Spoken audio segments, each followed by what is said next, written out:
I think a lot of the stigma against talking about trauma is the idea that it's like a disease or like it's mental illness or something like that. And I always want to emphasize, no, trauma is mental injury. Awekenge, this is Mental Mythos, hosted by Asego Toto.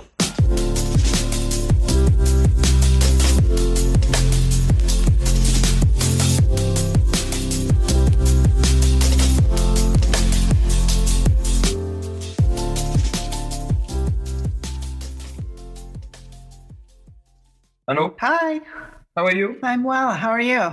I am doing good. Firstly, I just want to say thank you so much for agreeing on doing this. It's quite a conversation that I try to tackle in the society that we are in. We don't really talk about men's mental health, actually. And also the fact that this month is men's mental health awareness month. With my opening statement towards you, I'm not sure if you know Brooke Brown. She's a social worker who states, and she said that she didn't interview men on after she met a man who said that you say we should reach out and tell our story, and when we do, we adjust. And don't tell me it's from guys and coaches and dads, because the women in my life are hard on me than anyone else. So I feel like in terms of women, don't want to in a way judge women, but at the same time, the norms have men should do everything, and their mental health doesn't mean anything. So through our conversation, we'll be able to touch on those things, and definitely your book is strong, and it's quite a fascinating book. There's a line that you wrote where you said, "Who are you as a woman to write about men?" So probably we'll dive deeply on the book. I just want to touch on it at most of this podcast. With those words, I would like to welcome you. Thank you so much for this. Thank you so much for having me. As my opening statement, what intrigued you are talking about mental? What made you passionate about talking about mental when it comes to men? So I actually came into the mental health field very spontaneously. I didn't grow up with any awareness of the fact that there were counselors or therapists. That was not part of what I experienced growing up. And it was only later in life that when I started dating, I realized that I had no idea how to date.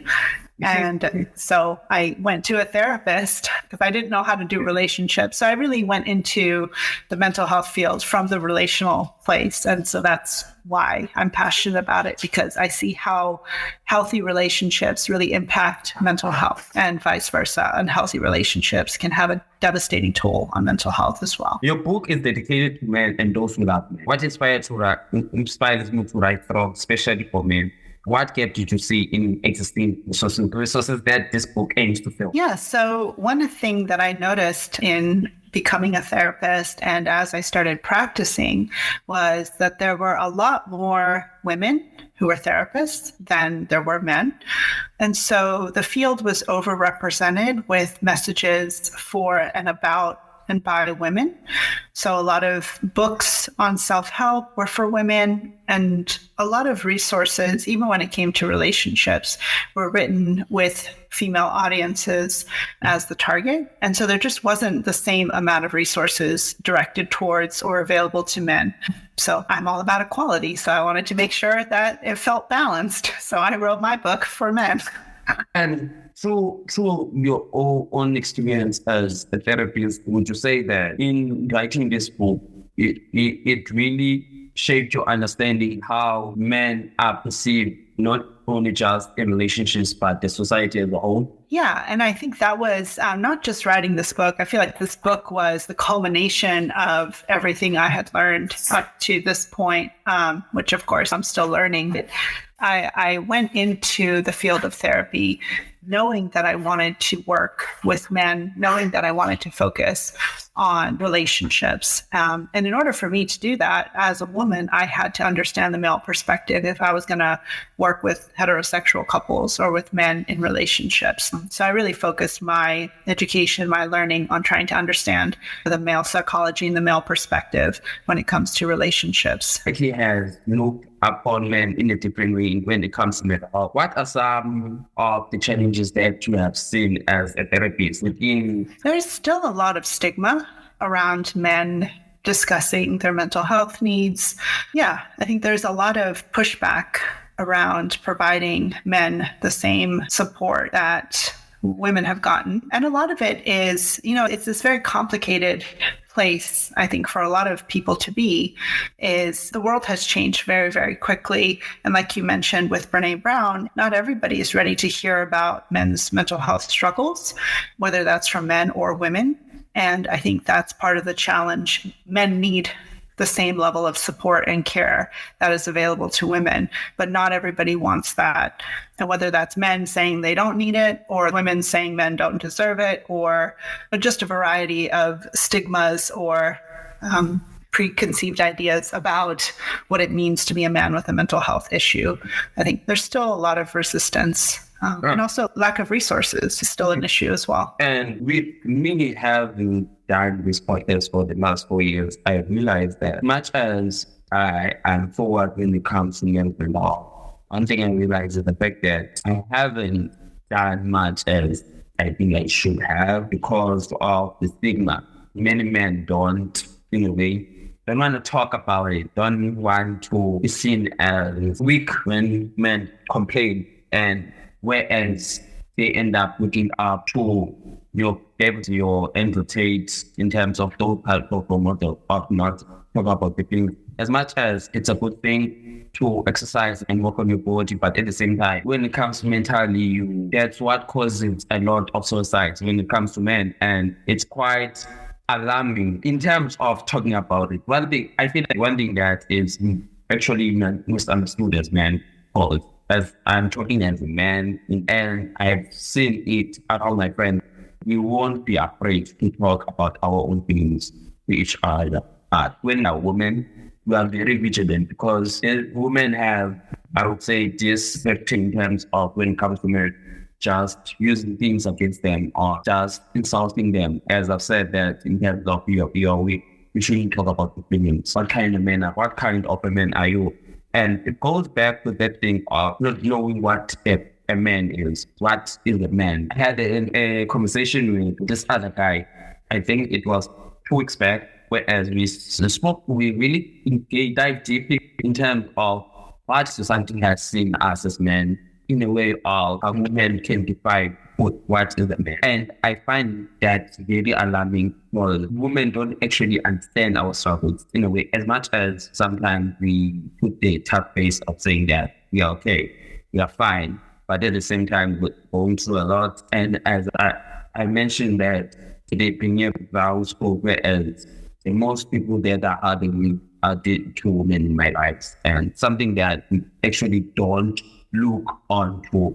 And it's something that, as much as we are talking about it, it's something that we should put more emphasis on. So my follow-up question to you is, I saw this guy on Alex Williamson's podcast where he spoke about femininity and masculinity, and that he believes that men should integrate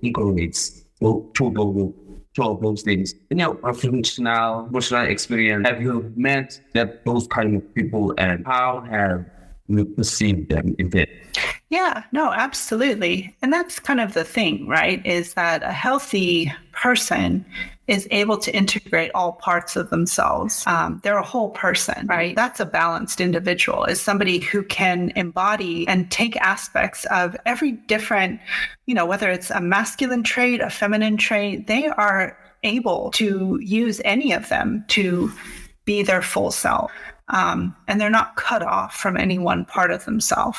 I mean, that's part of the goal of therapy, is to empower people to be fully embodied, where nothing is off limits to them. They're able to embody it in whatever way they choose to, right? So if they want to be vulnerable, they can be vulnerable. If they want to be performative and they want to be stoic, they can be. But they also have the capacity to go to any end of the spectrum without worrying they're going to get stuck there. And that's really what personal power is the ability to use all the skills that are available in a way that is true to you. And I just want to add on the thing that you spoke about in terms of stigma and therapy as filled with women. I would like to agree with you with that, because as men, there was this one time that I wanted to attend counseling.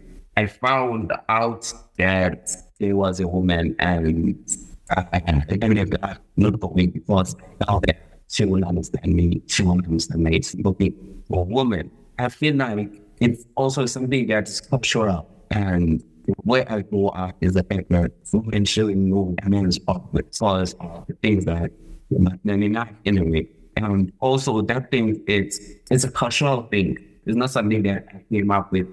It's something that I was raised in. It goes back to something that I saw was this guy was explaining that in front of your kids, hug your wife in a way that it will perceive to their child that it is something that is positive, not something that it's negative. And when it comes to if they within their friends, they don't have this thing of hugging themselves. I want to change it in this perspective of mental health, being able to talk about your mental well-being, having to show them that you can cry. And it's something that, another thing that really hard for men to do is cry. And also, I struggle with it because I don't see like in a way, I have in not knowing, I'm not seeing the point, which I find now, all this my problems. And it's something that we feel in mind, and it's come to a point of trying to change. The current point is trying to realize that if not more, if I don't talk about my feeling, I will internalize them, and when they blow up, it will be bad for me. I would have breakdowns. So something that I've learned from the world when they breakdowns, and I try by any means to hide it. So, I just wanna focusing on the book. You spoke about shifting gender dynamics on your book. How do you think changing roles and expectations for men and women have impacted relationships today? So I think you bring up a really important point about the impact of culture. So there are lots of different cultural norms in every different society in the world. And I think that's a really important piece that we need to talk about on a broader scale, right? Like you said, you can tell a man that, it's better to be more vulnerable. It's better to be more in touch with his emotions. But if the culture doesn't allow for that, then it's a really difficult ask, right? And so I think that's an important thing to consider is, changes are happening all over the world at different rates. Different cultures change at different speeds. And so I think that's a really important part of this conversation as well, is not just asking each individual man to change, but also talking about the whole culture. And your point about men first feeling comfortable sharing and getting support from other men is so important as well, right? Having male mentors, older men who then can normalize the experience of talking about mental health, taking your mental health seriously. And I think that's where the gender norms have started to shift. I mean, in America, at least a little bit, and in England and other countries as well, of men starting to take on the role of that conversation of changing the gender dynamics for younger men. So it's really a male-led movement of older men saying like, hey, the way I grew up or the way my dad emulated, his emotions to me, sure, maybe I never saw my dad cry, but I sure did hear him yell a lot. I sure did hear his anger all the time. He wasn't afraid of that emotion.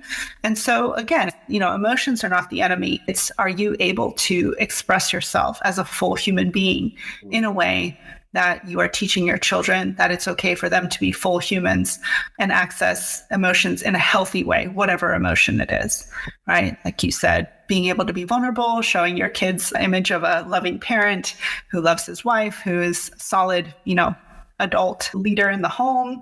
Sometimes it might be crying, sometimes it might be joy, sometimes it might be wisdom, but often, just a lot of men have experienced only feeling anger from their dads, and that seeing that as like the only appropriate expression of male emotion, which is, it's not a full perspective, right? Which is damaging to mental health to only. So can you elaborate on the skills and understanding men need to get overlooked? Well, okay, for example, like I talk about in the book of, in the past, men being the primary financial provider was something that was kind of standard in a lot of cultures.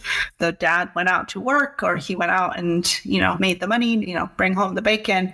Now, again, this is one of the gender dynamics that has changed is, the reality of a single income household is not always possible. And so to be able to not just rely on being the sole financial provider, but also being able to participate in a relationship where maybe there's